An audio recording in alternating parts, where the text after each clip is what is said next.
It's Shravya, and this is my friend Priya. Hi. And she's here today to tell you guys about the new MCAT. I know a lot of you guys have been asking for advice about that, and I never took it, so I brought her here for you guys. And she took it in August of 2015, which is last year. So she has some very recent, up-to-date advice about it. And yeah, do you have any opening comments? Hi, I'm Priya. Shravya's great. So is Priya. I'm happy to be helping her and be on her channel. Yeah. Okay, so Priya is a senior in college right now. So she's applying this cycle to med school.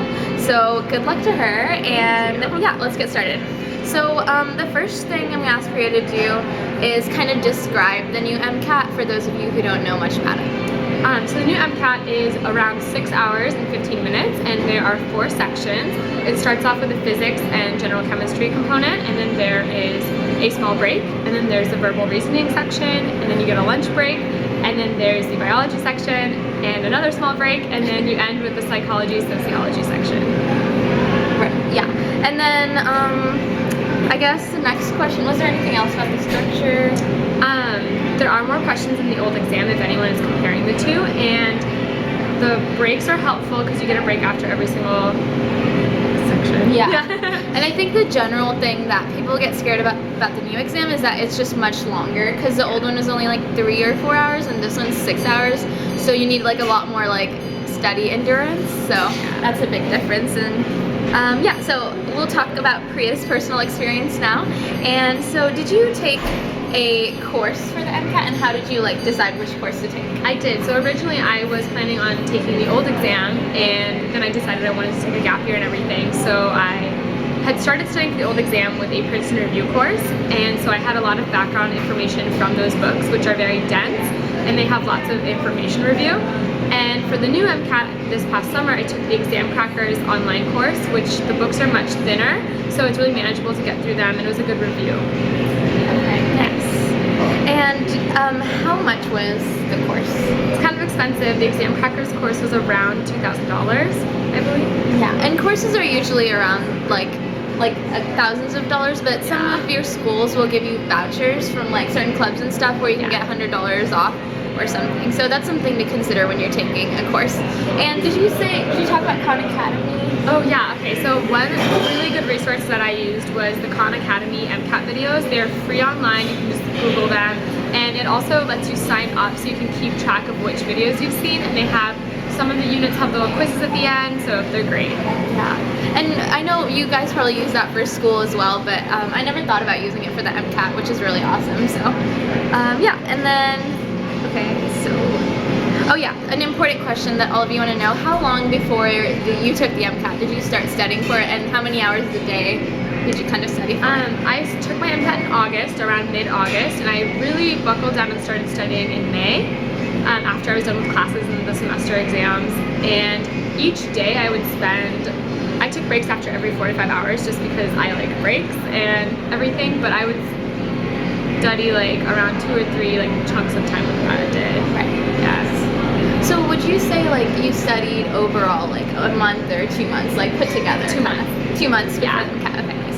And you said that you studied during the semester, so was that difficult to study while you had school? And you had said that you kind of switched it to summer studying. Right? Yeah. So I thought I would start studying in April, because I was I'm going to start looking at the Khan Academy videos and everything, but I realized it's really hard to juggle classes and extracurriculars with MCAT studying as well, or at least personally I thought that, so I kind of put it on hold and then really fully started once I was done with classes. Right. And I think that's a decision that's for each individual person. I know Priya's involved in a lot of extracurricular activities, so for her it would have been really difficult to study during school, but for everyone it's different. So if you can do it and you have the discipline and stuff, and you guys can go ahead and try it, but definitely realize that it is hard for a lot of people. I wasn't able to do it. I didn't even consider it because I knew I had a lot of stuff going on, so yeah. But okay, next question. Do you have any tips for studying? Anything new that you did or used? Yeah, when I started studying, I was at home, so I would be in like sweats and I was really comfortable, and my mom was right there to give me like home cooked meals. So it was really easy to get distracted or be very lax about my studying. So I started going to the library, whether it's your school library or your public library, and that helped because it was like you have to get up, get ready, and there's like times the library was open, so it helped to do that. Yeah guys, that's like a really good tip, because if you kind of set like studying as like a class that you make for yourself, like you have to go to class every day, right? So if you set it as like a time period that you have to go somewhere else and stay there and study, and then that's the only time and then you come home like after a certain period of time, then you'll actually do it, instead of if you're at home you might like watch a little bit of TV or like take a break and talk to your friends, and by the time like the end of the day you haven't gotten anything done. So that's actually a really important tip. So also definitely use an agenda, whether it's an Excel sheet on your computer or a physical agenda, or even a piece of paper that you write down a list of like goals for the week or day, because it helps to check off and it feels really good to know what you've done. Yeah, that's true. Yeah, so we already talked about how much time daily, and I think that's it. Oh yeah, the main point, like she was telling me before about how her actual MCAT experience was and what she did the day before, and kind of like what she did during her breaks in her MCAT and stuff. Oh yeah, so the day before my exam I drove to my testing center, and I timed, like I drove like really slow and made sure I like got there the way, like took the route that I would the day of to time it, and I also walked into the facility and asked them if I could see the room, and I told them like my MCAT's tomorrow, I'm really nervous, and they were super sweet. And some of my friends told me that their facilities gave them actual lockers to put your bags in, but mine actually only gave me like a Ziploc looking pouch that would lock at the end to put your like wallet and your phone.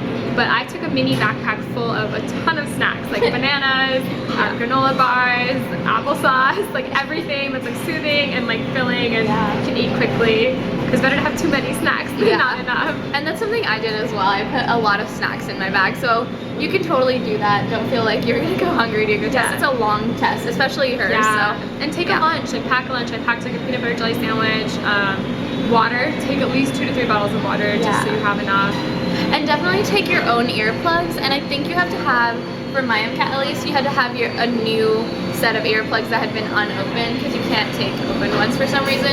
And that's something, just in case their earplugs are weird, I use my own because theirs kind of hurt your head or something. Yeah, so. I didn't use any earplugs because I didn't mind the like external like small noises, but some people do mind, and it is recommended to take your own. Take whatever you study with. Like if you studied with earplugs, I would take earplugs. If you didn't, then it doesn't matter so much.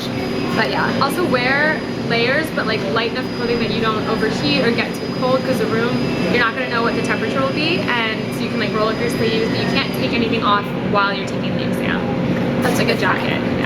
And I guess I hadn't thought of this question before, but what like section was the most difficult for you, or what subject was like really weird or hard? I think the hardest one for me was biology, because it's the 3rd section, so you're like, I'm halfway done, but I have half left to go, and you just had your lunch, so you're like, oh my gosh, like, and you're just kind of like not rushing through it, but you know you're almost done, but you have a lot left. Definitely, and it's like very dense, I bet. Yeah, because of the placement of that, and I think they did that on purpose. Like, right. And you were saying that there's not as much orgo in the... Oh yeah, so since there is more sections added, I felt that there wasn't as much organic chemistry, like a focus on it, as the old exam did. Okay, cool. And is there anything else that you'd like to tell them? Any like random things you were scared about, like about the MCAT before you took it, or? I don't think so. Like, I mean, it is really scary and it's a really long exam, but when you're done, it feels really good. Oh, the day before, I like relaxed. I like didn't do much. I went and got a pedicure with my best friend. Just to relax. Yeah, guys, that's really important, because burnout is like a real thing, and you won't be able to like literally concentrate on your test if you've like studied so much the night before and you're tired and stuff. And you don't want that to happen on your test day. I know that happens to me like a lot during med school, because I'm just studying all the time.